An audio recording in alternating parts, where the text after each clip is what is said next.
Welcome back to burning politics. ఏపీలో పట్టు కోసం బీఆర్ఎస్ రెడీ అవుతుంది. వైజాగ్ స్టీల్ ప్లాంట్ ఎజెండాతో అడుగుపెట్టేందుకు ప్లాన్ చేస్తుంది. ఇక ఇండియాలోనే భారీ సభ ఏర్పాటు సన్నాహకాలు కూడా నిమగ్నమైంది. జాతీయ రాజకీయాల్లో కీలక పాత్ర పోషించాలని భావిస్తున్న కేసీఆర్ ఇప్పటిదాకా ఏపీకి వెళ్ళలేదు. స్టీల్ సిటీలో కార్మికులకు మద్దతు సాకుతోనే ఏపీలో గ్రాండ్గా అడుగుపెట్టేందుకు కేసీఆర్ భావిస్తున్నారు. అయితే కేసీఆర్ రాక ఏపీలో ఎవరికి మేలు జరుగుతుంది అనేది అందరిలో సందేహం మొదలైంది.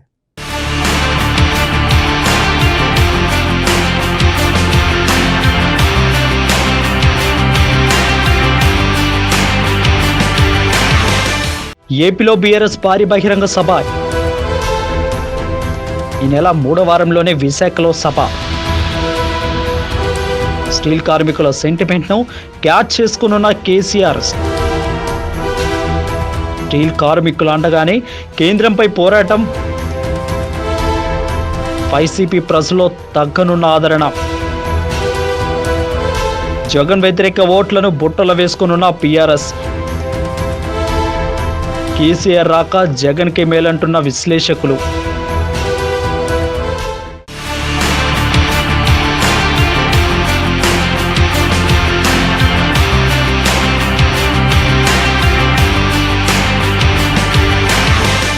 గులాబీ బాస్ ఏపీపై గురిపెట్టారు. వైజాగ్ స్టీల్ ప్లాంట్ ఎజెండాతో ఏపీలో అడుగు పెట్టేందుకు బీఆర్ఎస్ పార్టీ సన్నద్ధమవుతోంది.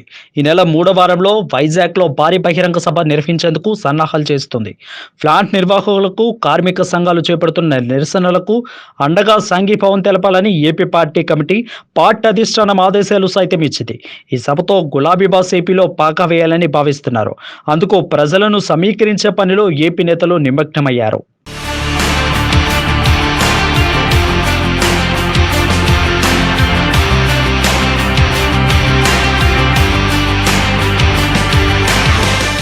జాతీయ రాజకీయాల్లో కీలక పాత్ర పోషించాలని భావిస్తున్న కేసీఆర్ ఇప్పటి వరకు ఏపీకి వెళ్ళలేదు. గత డిసెంబర్ 9న టీఆర్ఎస్ పార్టీ పేరును బీఆర్ఎస్గా మార్చారు. ఈ ఏడాది జనవరి 2న ఏపీకి చెందిన సీనియర్ నాయకులు సైతం బీఆర్ఎస్లో చేరారు. అయితే ఆ రాష్ట్రంలో భారీ బహిరంగ సభ నిర్వహిస్తారని ప్రచారం జరుగుతున్నప్పటికీ నిర్వహించలేదు. ఆ రాష్ట్రంలో గులాబీ బాస్ అడుగు పెట్టేది లేదు. కేవలం మహారాష్ట్రపైనే కేసీఆర్ ఫోకస్ పెట్టారు. అయితే వైజాగ్ స్టీల్ ప్లాంట్ను ప్రైవేట్ పరం చేయాలని కుట్ర జరుగుతుందని, కేంద్రం రాయితీలు ఇవ్వడం లేదని కార్మికులు, కార్మిక సంఘాలు నిరసనలు చేపడుతున్నాయి.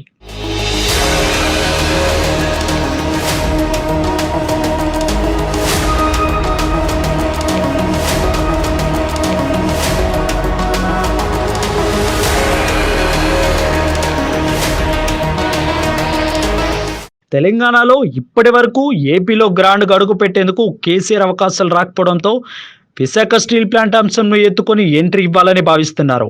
విశాఖలో భారీ బహిరంగ సభను నిర్వహించాలని భావిస్తున్నారు. ఈ నెల 3వ వారంలో నిర్వహించాలని కేసీఆర్ ప్రణాళికలు సైతం రూపొందించారని ఆ పార్టీ వర్గాలు పేర్కొంటున్నాయి. పార్టీ ఆవిర్భావ దినోత్సవం సైతం ఈ నెల 27న ఉండడంతో అంతకు ముందే నిర్వహించి ఏపీలో సభ నిర్వహించి 2 తెలుగు రాష్ట్రాల్లోని ప్రజల్లో భరోసా, పార్టీ కేడర్లో జోష్ నింపాలని భావిస్తున్నట్లు సమాచారం.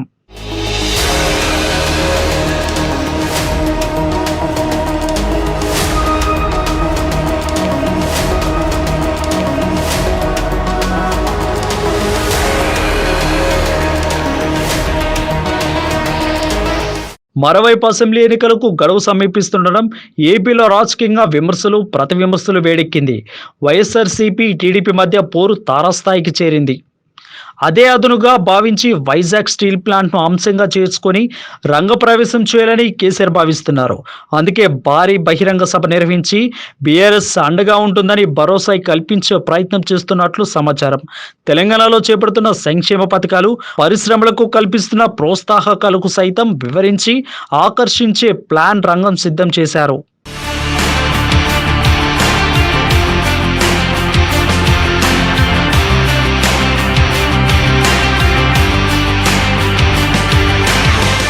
ఇప్పటికే ఏపీలో అన్ని పార్టీలు యాక్టివ్ అయ్యాయి. వచ్చే అసెంబ్లీ ఎన్నికల్లో సన్నద్ధమవుతున్నాయి. జగన్ ప్రభుత్వం పైన అసంతృప్తి స్టార్ట్ అయిందని బహిరంగంగానే వాదనలు వినిపిస్తున్నాయి.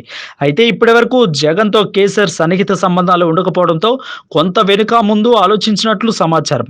అయితే ఏపీ ప్రజల్లో ప్రభుత్వంపై వ్యతిరేకత వస్తుందని, టీడీపీకి లాభం చేకూరుతుందని దానికి అడ్డుకట్ట వేసేందుకే గులాబీ బాస్ ఏపీపై ఫోకస్ పెట్టినట్లు సమాచారం. ప్రభుత్వ వ్యతిరేక ఓటు బీఆర్ఎస్ వైపునకు మళ్లేలా ప్రణాళిక రూపొందిస్తున్నట్లు పార్టీ వర్గాలు సమాచారం.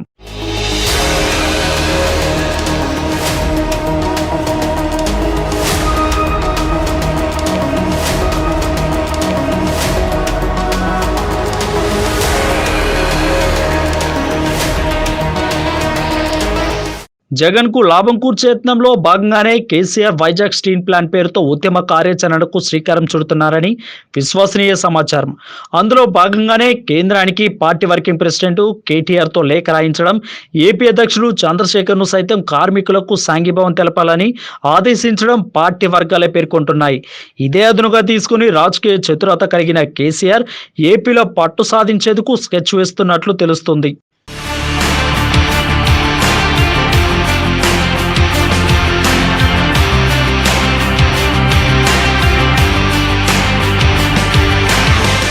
ఏది ఏమైనా ఏపీలో మాత్రం స్టీల్ ప్లాంట్ అంశంతో సభ నిర్వహించి గ్రాండ్గా ఎంట్రీ ఇవ్వాలని గులాబీ బాస్ భావిస్తున్నారు. సభకు జన సమీకరణపై చంద్రశేఖర్ దృష్టి సారించినట్లు సమాచారం. మరి ఈ సభ జరిగితే ఎంతవరకు సక్సెస్ అవుతుంది?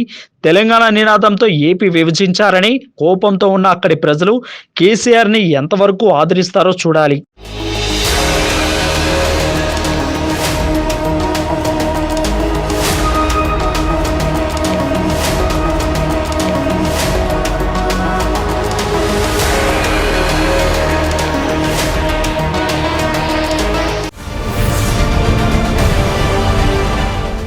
మరిన్ని రాజకీయ విశేషాలు తెలుసుకునే ముందు బర్నింగ్ పాలిటిక్స్లో షార్ట్ బ్రేక్ తీసుకుందాం.